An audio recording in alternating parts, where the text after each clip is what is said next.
So I'm going to talk about the social brain. Now, what I've done is something that's really nerdy, and I've taken something that we think of as really fluid and natural, our social behavior and our interactions, and I've gone and analyzed and just like learned about what happens in our brains.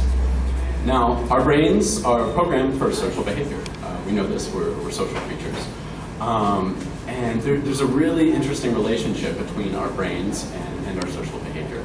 And our social behavior actually shapes our brains.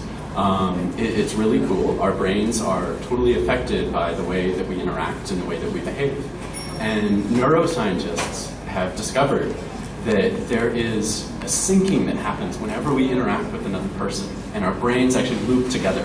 It's really cool. So I'm going to talk about some structures, some brain structures.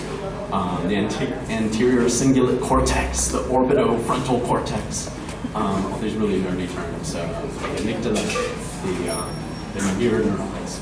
So basically, this is really confusing. This is like your brain is processing these eyes, and it's difficult to read what's going on.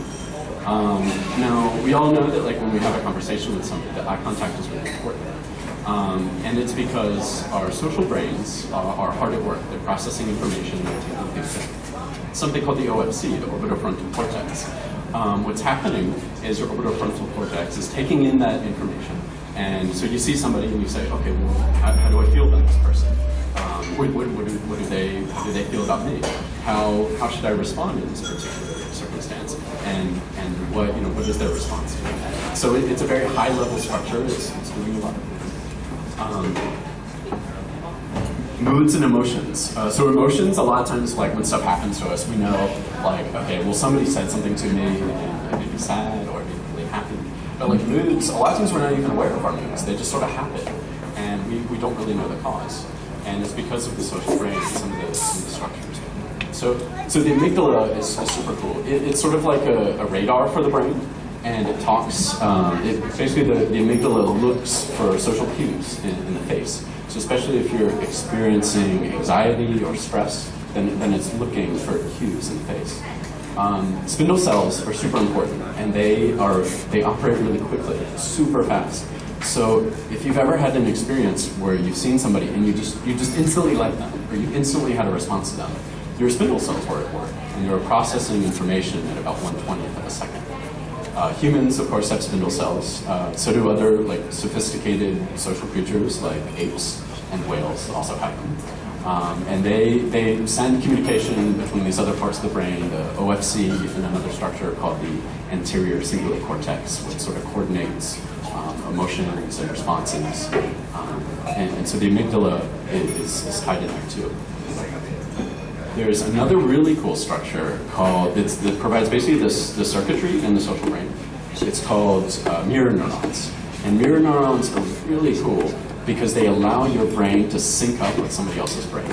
So what will happen in somebody else's brain is happening in your brain. And so we've all had this whenever we've had a conversation that we've just been like really into, and we're just totally immersed in it. Our brains are actually syncing up, and that affects our physiology. We start, our sweat responses are the same, our heart rate, all these things are happening. Our body language will mimic somebody's body language, and it's super cool. And it happens too in a group, especially, it doesn't happen very often, but like in a concert or religious ceremonies, everybody's brain will be doing the same thing. And it's super powerful, and it can feel kind of like a collective ecstasy that's tremendously powerful, and it's just a very cool feeling. So all this like relates really closely to the idea of empathy, which is of course like relating to another person. We have thinking empathy, where you take in somebody's situation and you process that information. And then we have something else that's called emotional empathy. And what's happening here is your cortex is not involved at all.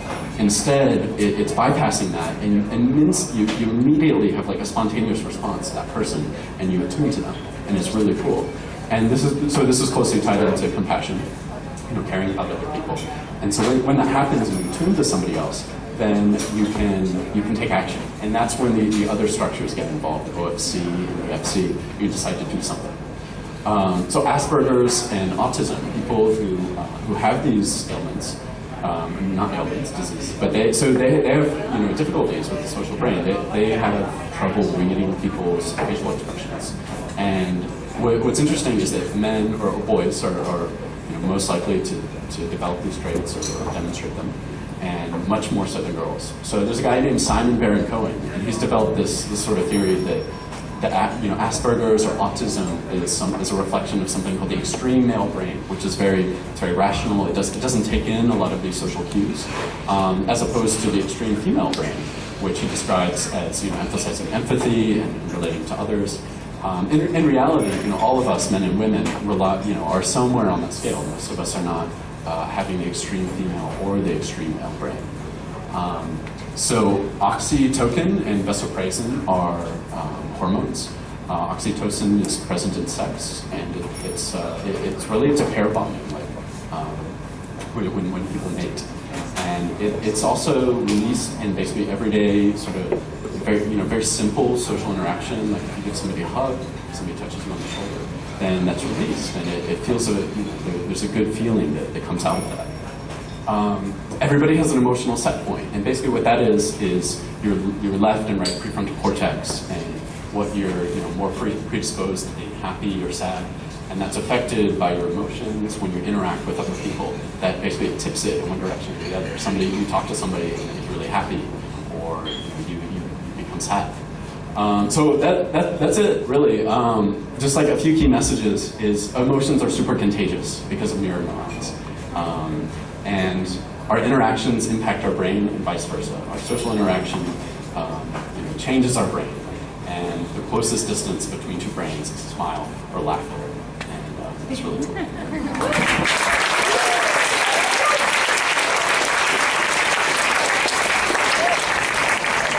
was awesome. I think you pretty much summed up how I feel every time I'm with my best friends at home. We don't even have to talk to each other to understand what we're saying and thinking. So that was great.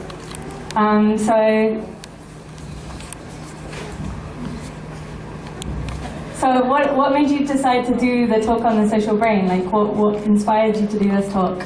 Well, yeah, I just started learning about this stuff. It was, so there's sort of like this whole community that's developed called like effective neuroscience. And I got into it because some of these guys were the Dalai Lama started something called the Mind and Life Institute, which is fairly, cool. I should have done this the whole time. So something called the Mind and Life Institute, which was related to studying the effects of meditation on the brain, and through that, I got introduced, just through reading, to some of these guys who were studying all this stuff, and it sort of got me interested in this kind of other side of the mind. Does anyone have any questions for John about the social brain? Like anything that inspired you that you want to know about? I can't really see people. Okay, great. Come on up. Hello. I'm actually really interested in this area too. Have you practiced one of the, because there's some things that you can actually use practices or meditation or, I don't know, techniques to improve your brain or improve its ability to respond, to either be more empathic or be more, open from the 10% we are using to many more percent. Like, did you experience any of this? Like, did you manage to maybe increase your brain capacity somehow? And like, can you recommend us how to do it? Or if some of the readings were talking about this? Thank you. I just want to add, I think Adrian at talk number 5 might answer some of your questions there. You'll find out more later. Cool. Thanks, Veronica.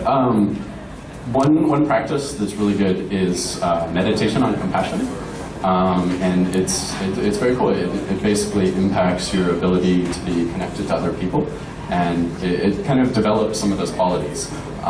And studies have been done on like long-term meditators, and they've looked at their brains and they've seen that sort of like, for example, the amygdala has been affected, and they see like long-term meditators who are very proficient have the structure of the brain actually changes, and that's just amazing. That's really cool. Anyone else?